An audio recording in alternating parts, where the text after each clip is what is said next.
The 1972 Canada vs. Soviet Union 8-game series was a turning point in history because the players felt as if they were not only fighting for their teams, but their country, trying to prove their own way of living was better than the others during the time of the Soviet Cold War.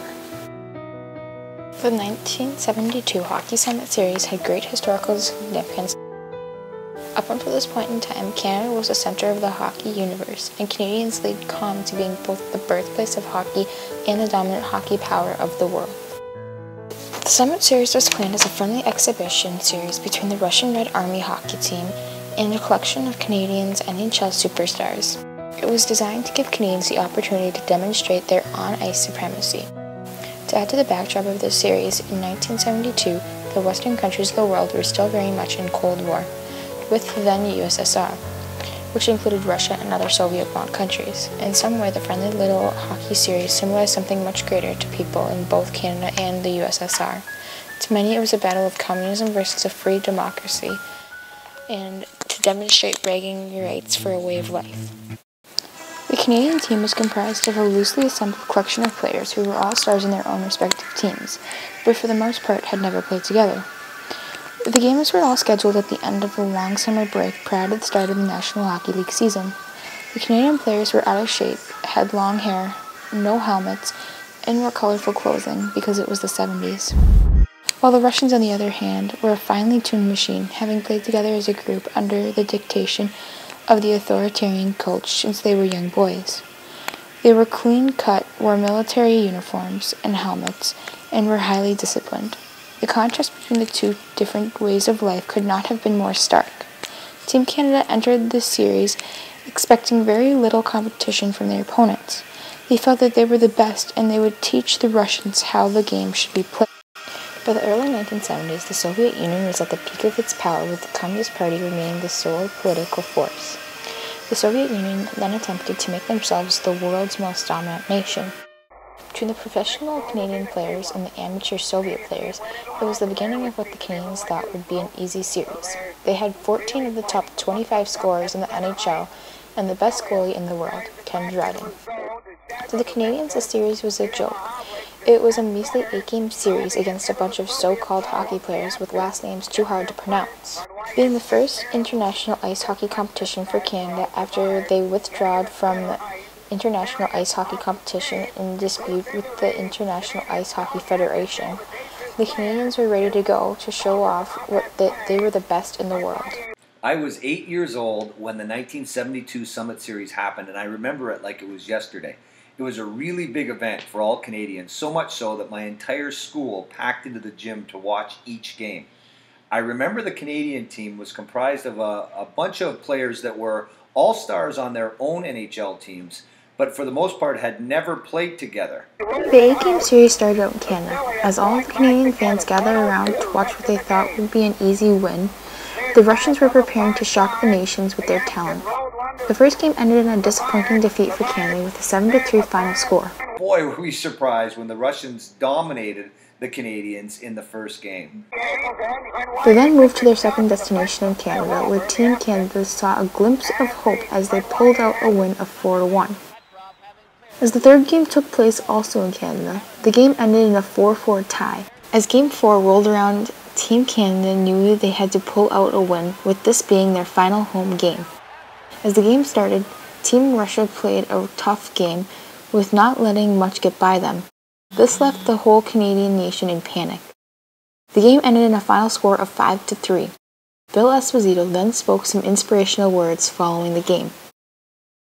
For the people across Canada, we tried, we did our best, and for the people that boo us, geez, all of us guys are really disheartened and we're disillusioned and we're disappointed in some of the people. We cannot believe the bad press we've got, the booing we've gotten in our own buildings, and if the Russians boo their players, if the Russians boo their players like some of the Canadian fans, I'm not saying all of them, some of them booed us, then I'll come back and I'll apologize to the Canadians. We know how good you people are. The people didn't realize how good the Soviet team was, and now we found out how good they are. I think we can appreciate how good both teams are. But I'll tell you, we love, I mean, every one of us guys, 35 guys that came out and played for Team Canada, we did it because we love our country, and not for any other reason, no other reason. They can throw the money for the pension fund out the window. They can throw anything they want out the window. We came because we love Canada.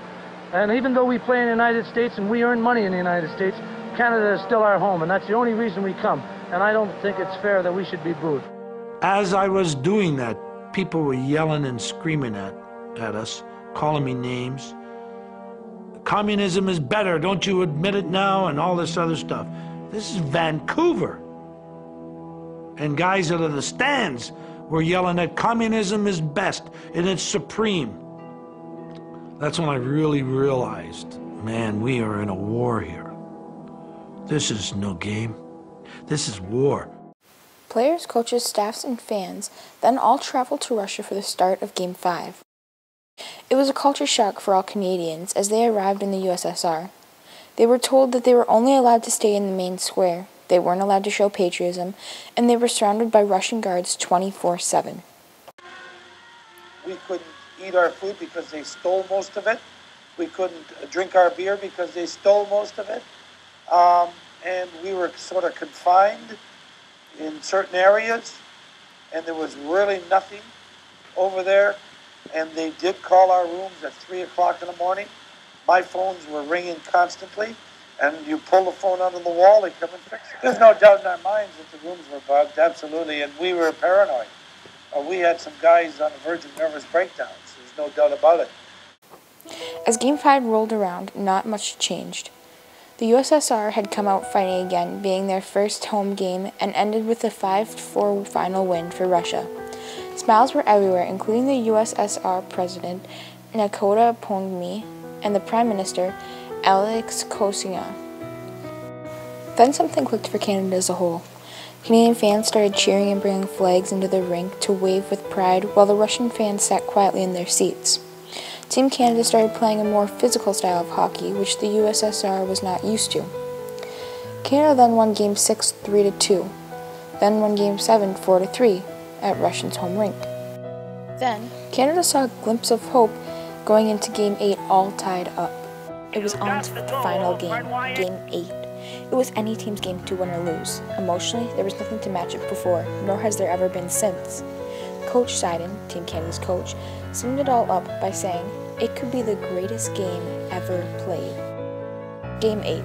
Esposito scored for Canada, and so did Corner, to tie the game up 5-5.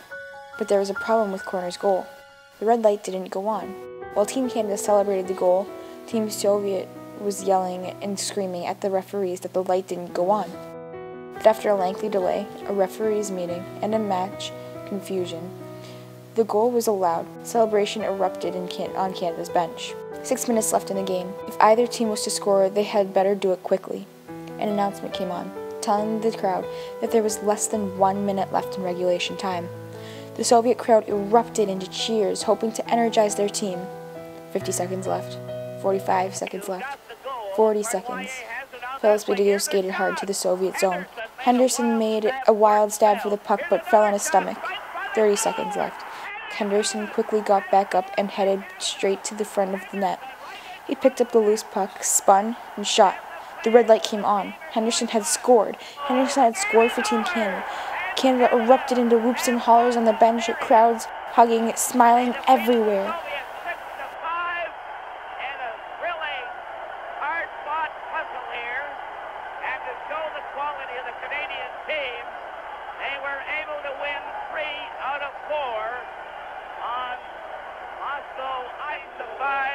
Despite the fact that Canada prevailed in this tournament, the exposure of the Russian methods of training and team play to the rest of the hockey world truly changed the way the game is played.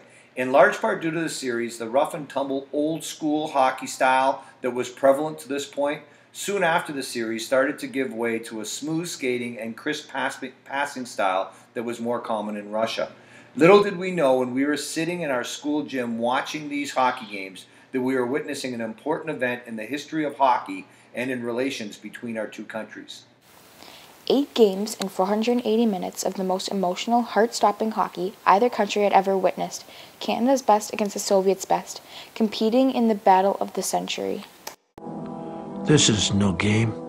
This is war.